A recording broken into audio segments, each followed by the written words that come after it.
আমরা অনেকেই কিন্তু কল ওয়েটিং সার্ভিসটা জানি যে কল আসলে বিজি না দেখে ওয়েটিং দেখায়। তো সে সেটিংটা আপনি কীভাবে করবেন? অনেকে জানি, অনেকেই জানি না। সহজ, তারপরে আমি কিন্তু দেখিয়ে দিচ্ছি। প্রথমে ডায়াল প্যাডে ক্লিক করে দিবেন।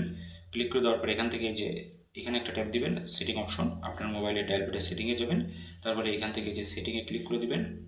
ওকে, ক্লিক করে দেওয়ার পর এখান থেকে আপনি কী করবেন, এই যে কলিং অ্যাকাউন্টস এখানে একটা ট্যাপ দিবেন। ওকে, ট্যাপ দেওয়ার পর গ্রামীণ ফোন আসলে যে নাম্বারে আপনি সিম ইউজ করেন সেটা ট্যাপ দেবেন। অ্যাডিশনাল সেটিং এখানে একটা ট্যাপ দেবেন। অ্যাডিশনাল সেটিং ট্যাপ দেওয়ার পরে যে কল ওয়েটিং দেখেন পরিষ্কারভাবে লেখা আছে, আপনার কাছে কেউ দিলে যাতে আপনার মোবাইলে কলটি ঢোকে এবং ওয়েটিং দেখায়, অর্থাৎ বিজি দেখাবে না। এই কল ওয়েটিংটা জাস্ট অন করে দেবেন, কাজ শেষ।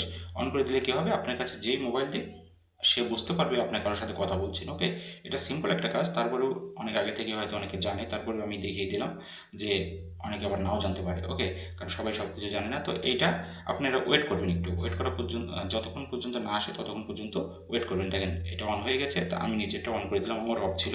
তো আপনার কাছে এখন কেউ কল দিলেই কল ওয়েটিং